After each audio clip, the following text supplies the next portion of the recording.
Welcome to Talent Talks, the podcast where your host, Dan Maisie, dives into hiring's ins and outs.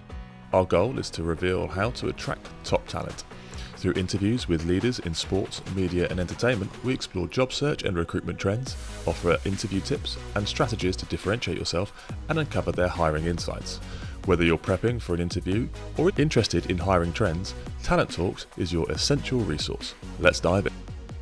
On this episode, we're excited to welcome Jeremy Kent, the CEO of Loudhouse and a renowned commercial consultant for sports and sports tech. With 2 decades of experience, Jeremy stands at the forefront of sports marketing and commercial rights consultancy. His unique expertise in creating profitable ecosystems within the sports and sports tech world has helped major sports organisations, their sponsors and investors enhance revenues and ensure higher returns. Jeremy's innovative approach often integrates behavioural science, marketing and artificial intelligence, demonstrating his adeptness in navigating and leading through the complexities of the modern sports industry. His work with advertising agencies across New York, London and Sydney, and with international sports rights owners in Europe and the US, highlights his global influence and strategic vision. Join us today as Jeremy shares his insights into the ever-evolving landscape of sports commercialisation and how adaptive, continuous learning solutions can lead to success in the recruitment and talent strategy space. Jeremy, welcome. How are you? I'm very well. Thank you very much for having me. What a wonderful introduction. Almost wrote it myself. Well, you can have it for your LinkedIn if you want. That's the third time I've said that to somebody. It's all right. I put a bit of emphasis on those introductions to make sure they sound great. Right, let's get straight into it. We ask this, as you know, to every single guest that comes on as the starter question. What are your experiences of hiring and being hired, and what are those lessons learned? Well, I haven't been hired in a long time, so I have to say I'm probably can't remember that too well. But in terms of hiring, I hope that I've improved over the years. There was a time where I tended to believe everything that was told to me, and I was so enthusiastic about the people in front of me that my hiring skills weren't great. So I used to ask other people to come and sit in with me and make sure that I was on the money. Good. And in terms of getting other people's opinions, what were your strengths in that scenario? What did you bring in? What did you want them to kind of contribute to that interview situation? I think there's almost a degree of skepticism and due diligence, which over the years I've acquired for myself, but certainly at the outset, it's very easy to be blinded by claims. And also, I think, jumping ahead a little bit, the tendency to look for somebody's skill set, particularly the skill set down on paper, over and above their personality. And so I think I started on a recruitment bit where you're looking for the ultimate best performer in a position, when now I would be looking for somebody that is looking to be the best team player in a position. Yeah. And I would take that attitude and value set over the core competencies. Sure, you've got to know what you're doing, but a prima donna as opposed to a good team player, I'll take the team player any day. Yeah, that's really interesting. You're not the first person to say that. Values and culture is very much a theme that's coming across as one of the biggest wins from a recruitment perspective. And I want to touch on that in a minute, but just kind of taking a step back. When you were at the beginning of the process and beginning of your experience, start of your experience from a hiring perspective, did you get any kind of formal training? Was there anything there? Obviously, you knew, as you say, that you needed to bring people in to fill those gaps. But I suppose, was there anything there that you could have relied on from a learning and development perspective to help you get to that experienced interviewer, as it were, a bit quicker? No, I don't think I was given any formal training. I certainly can't remember it. It was really one of those, as you went up through the agency environment and you started to assemble teams below you, you were almost relied upon to flip from being the interviewee to being the interviewer and offering that job to a junior position as you go up the ranks. So I guess you start by doing those first interviews and narrowing things down, and then immediate superior would come in on the second interview, and if it was a big enough agency, somebody else might come in on top of that. But that was it. So it was learn on the job. Mm. And do you think, everyone benefits from a little bit of learning in that respect, but if you think about it from somebody else's perspective, and there's a lot of noise at the moment around the journey of talent development and the journey of work. If you don't want to be promoted to be a manager or managing a team because you're good at your job, you enjoy that, but that's the next stage. Do you think that plays a part in sometimes some hiring mistakes where you just get people that just aren't suited to doing that type of job? A little. I think there is a degree of the Peter Principle where people do get promoted above their skill set. But I noticed when I was still quite junior, I think I was an account director at the time in an agency, and above me would be a divisional director. And the chief exec offered her a position on the board and to run one of the agencies. And she declined. Found out she declined and asked her why, and she said that she was really happy with the job she did. She was happy with the clients that she worked with. She felt she was a great divisional director running those teams, and she felt that she would not be happy in a role where she's got true P&L for a whole company, and she's one step back from client servicing. So she opted to stay at the level she was at. And I've seen it two more times. One with a client agency where the marketing director was offered a bump up to the main board, and he said no. And on another occasion where a very successful salesman was offered the chance to move up to sales manager and said no, mostly because it meant a huge cut in earnings for him, because he wouldn't be making the commission that he was. So I think there's a wisdom in knowing where your talents are and sticking to it. Yeah. And the final part of that, as I started my first agency, was a friend of mine. We weren't colleagues. He was very successful with a large multinational, and he wanted to become CEO for Europe. Moved down to Australia, having left that multinational, and after a little while reapplied and rejoined it in Sydney. And I said to him, isn't that a backward step? And he said, no, not really. What I've realised is that I am a world-class CFO. I'm not a CEO. So what I need to do is find the world's best CEO to work with, and he happens to be running the Australasia division of my old business. So now the two of us will make a hell of a team, and we'll look for other members that want to be the best in their field. And sure enough, they were, and they went back to London and they ran the whole organisation. So I think the maturity comes on both sides, both on the recruiter and on the person applying for a role. It's knowing what you want. Yeah, and it takes a huge amount of self-confidence and self-awareness to be able to say, you know what, it's not right for me. It's not right for me for these reasons. And I think two of those things there, you know, self-confidence, self-awareness, but also the honesty and the transparency to say that as well. And they're two very key values that I think a lot of people look for. Circling back into that conversation that we started, what are the values that you look for when you hire into your team? Do they change dependent on the situation and where you've hired, or have you got a very, not strict, but set of values, as it were? I don't think it's set and written down, and perhaps if it was a larger business, somebody would come in and do that. But it is pretty strict, yes. It's a good old-fashioned respect for the people around you. And I think you and I have both got a rugby background. If you look at a rugby union team, you've got 15 individuals, and there is no way that a scrum half could play a second row position. You know, he's going to be a foot and a half too small. But that doesn't mean he can't be the best scrum half. And it does mean that he's still got to tackle the big guy coming through. And it's the closest thing you'll get to an infantry platoon going to war. You rely on each teammate to do their job. And that's the way it is with us. You know, it's about having those values of stepping forward and saying, hey, I'll do that. Leave that with me. That's with me. And recognising when somebody's struggling a bit and coming alongside and saying, right, what can I take off your plate and work with you on that. So it is that intrinsic teamwork, that common values, working to a common purpose, a common goal, all pulling in the same direction. And I won't say his name, but he was a South African rugby player at a kick-off meeting who turned around and said to a very stunned, large corporate in London, if you have anybody negative on your team, anyone at all, just shoot them. I guarantee there's nothing in your HR regulations says you can't. Now, I'm not advocating that you quite do that. But he's absolutely right. If you've got somebody who's negative, somebody who's passive-aggressive, somebody who's not thought of here syndrome, any of those things that's going to disrupt your team from moving forward, you've got to get rid of them. And sometimes you have to get rid of clients that do that to your team.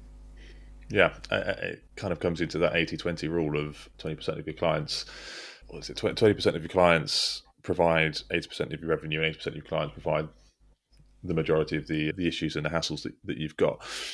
Have you had any examples or experiences where, whilst you've tried your best to focus on the values and the cultural side of things, obviously, as you said at the beginning, everyone's still got to have the skill set, but where you've had somebody that is quite clearly an extremely good performer, but isn't necessarily part of that team, maybe not quite as much as everybody else.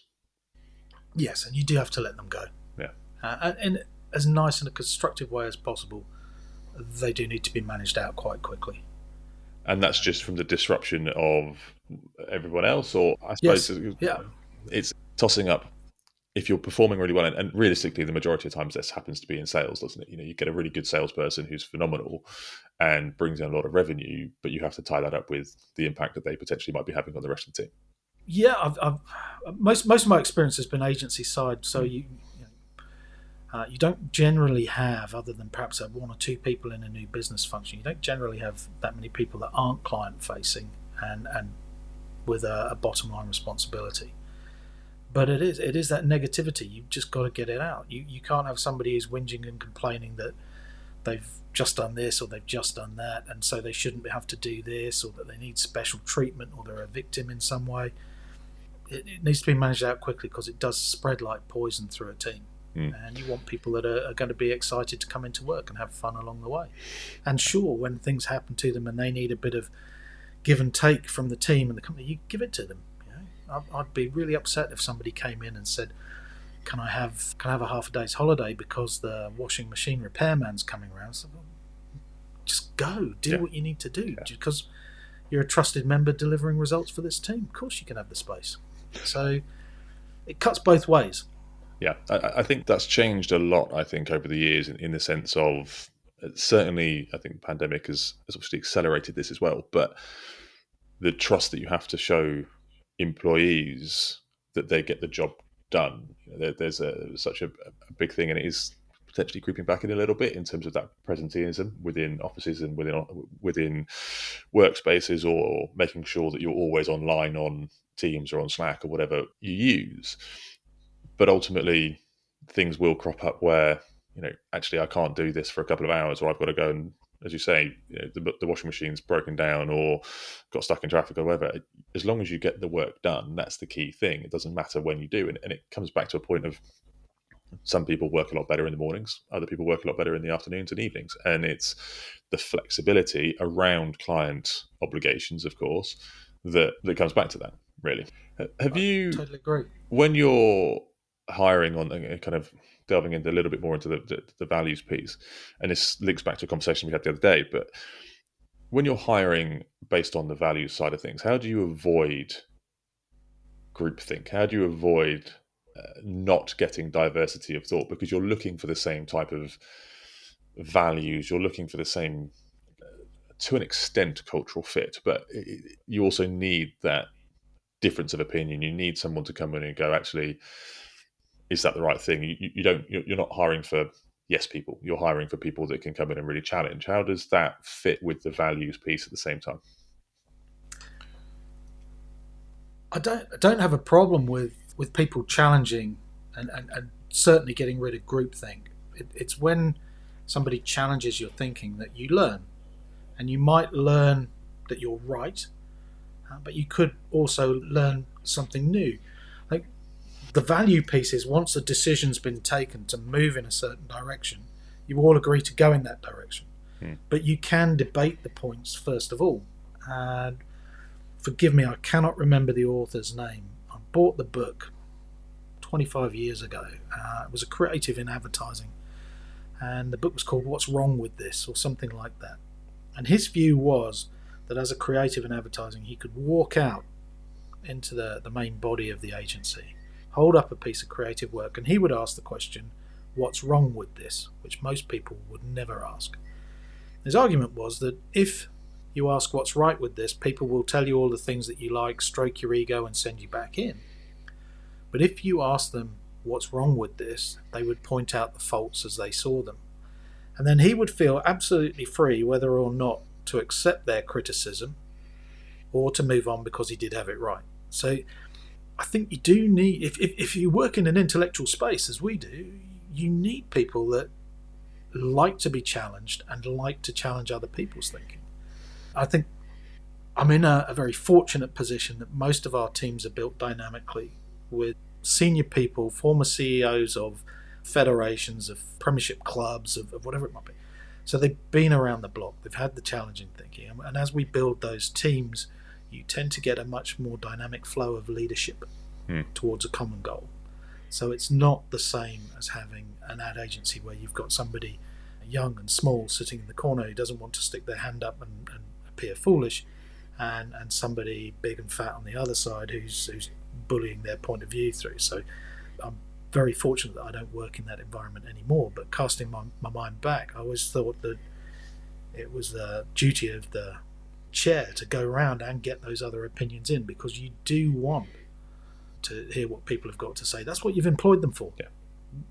Yeah, you're employed to do a role, and part of that role is to have an opinion. And you're right, I don't think it's just on the employee to be able to put that forward, because if you are a new employee, or certainly a junior person, you need to build that self-confidence up with being able to actually talk to somebody, and a lot of that is built by the company that you're in and the environment and the safety that you surround yourself with within that company. You mentioned around building with real leaders in sport at the moment, CEOs, COOs, etc., premiership clubs and federations. Have you seen any instances of lessons being taken from the performance side of sport and being brought into the business side? So we talk about challenging, having worked in performance sport, they are always challenging each other. They're always making sure that the best things are put forward for the players and for the performance of the team. And certainly in my experience, I don't necessarily think that translates as much to the off-field. I think it's becoming more prevalent because of the various different pressures on off-field teams. But at the level that you're operating at and the people that you're working with, have you seen any instances of real innovation coming in from that side of things? Yes and no. So on the no side, you do still get hit with a very old mindset in the management of sport, and particularly if the sport's well funded, because the broadcast rights cover a multitude of sins. And you generally find with a sport where it doesn't have lots of revenue coming in, they tend to be more open to how do we structure the ecosystem, how do we bring new technology in, how do we engage with the fans better. And you'll hear fan engagement talked about a great deal, but usually it's not that well executed, and that's not because people don't want to do it, it's because they don't have the expertise, and more often they don't have the time to do it. You're running this business, you're geared up towards the next match.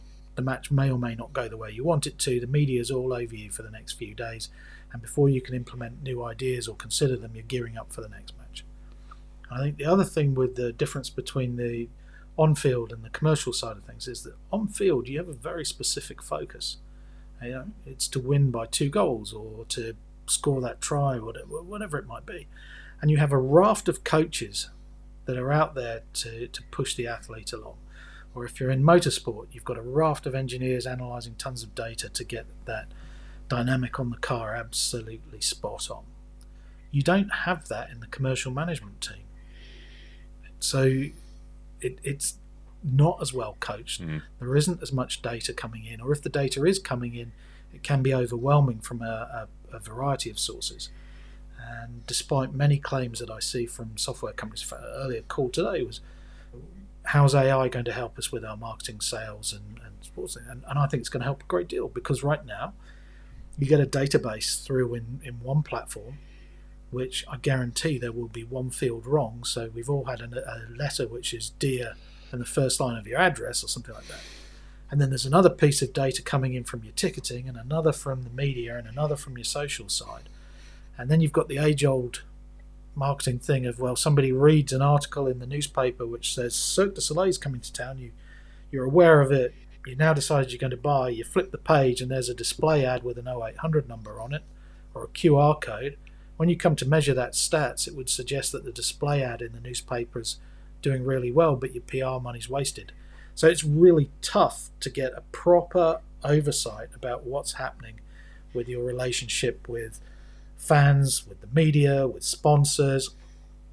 And I think that AI and building a common dashboard which provides all of the key business functions within a sport to get the insights and information across all of those data sources is going to be a great bonus. Yeah, that's a really good way of putting it. And I think on that, I suppose the follow-on question is, do you think then there are enough excellent business leaders within the sports industry that can tackle those challenges?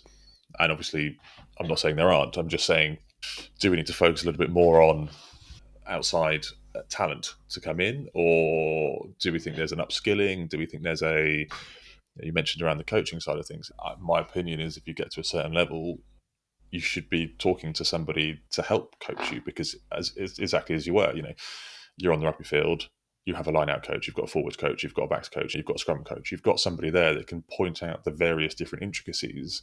You get to CEO, you've got a chair, but ultimately you're on a board, but ultimately you're reporting into them. Most of the most successful business people will say they've had some form of coaching in their business life. Do you think that is missing a little bit in the sports industry? No, I think it's probably there as much as it's there in any other commercial environment. And if you look at management teams and the way companies are run, I don't think it's too different. There are some areas where sport is very traditional and old-fashioned, and there are other areas where it's absolutely cutting edge. But how those individual sports or those sponsors or whatever part of the sports ecosystem it is responds is really down to the same management disciplines and structures that you'd find in any other business. So you're either going to have people that are into being coached and into having thinking challenged, going to be charismatic leaders and push things through, or they're not. And you get exactly the same results in sport as you do with any other business. The club gets relegated, the sport disappears, it doesn't get the funding it requires. So market forces are brutal, and they're especially brutal in sport. Yeah, I couldn't agree more there. Nothing else to say on that matter. I think especially at the moment where you mentioned earlier around broadcast rights covering a multitude of sins, we're seeing certainly across Europe, that those broadcast rights are really struggling, and various different strategies to try and counter that, from League One in France through to, well, certainly not the Premier League, but that's probably the only one. And I think that's going to be a really interesting thing to keep an eye on over the next few years, is how that impacts on the specific teams and the leagues as they compete with, not trying to be UK centric here at all, but as they compete with the Premier League, which is so far ahead at the moment. Well, you're right. Premier League is an outlier. If you look at the way that the last rights round went in Italy, and the difference between that and the Premier League. Yeah. But if you sit looking at the Premier League, Formula One, you miss things like the Indian Premier League in cricket, which has come from nowhere to being absolutely huge. Now, why is that? If you look at rugby union in the UK, somebody gave me a stat, and I haven't checked it, but it sounds about right, that there are more people play handball in Germany than play rugby union in England. Why is it that rugby union has so much money thrown at it and not the handball? Why is it that hockey, massive participation sport around the world, doesn't get those same rights? And those are fundamental questions in sport. What is it that somebody like rugby does to attract the money that it doesn't appear in other sports? And how does the market react and respond? And I'm not suggesting that rugby's got it right, but historically, what rugby did was embed itself culturally within schools. And when we work with a federation or a sports governing body, what we look at is not just their fan engagement, but what's the process with the kids? What have you got for the kids coming through? What's your leadership there? How do you embrace them and bring them through? And speaking as a father, I was told that the kids that start playing rugby at under 6, by the time you get to under 13, there's a switch, and an awful lot of them will drop away. 70-80% drop away. And the kids that then come in at that stage, and the ones that remain, go on to play as an adult. And the kids at that point, at the under 13, if they've done so many years, they feel they've done that sport, they want to try something else and move on. Either way, what rugby's doing, what soccer's doing, is they're embracing the kids, they're pulling that passion up and through. And if you look at things, certainly the Olympics, when are people hitting their peak? And it's in their late teens, early 20s in swimming.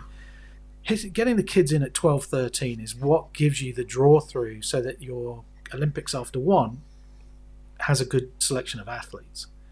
And when we work with a sport, what I want to see is that the sport is that convection current of extra money that we show them that they can bring in and they can have, rather than splashing out on this, that, and the other. They reinvest it back at the base, in the grassroots, in the kids. Because if you get a child in and on board, you get 2 parents for the most part. Well, in this day and age, you might get several more.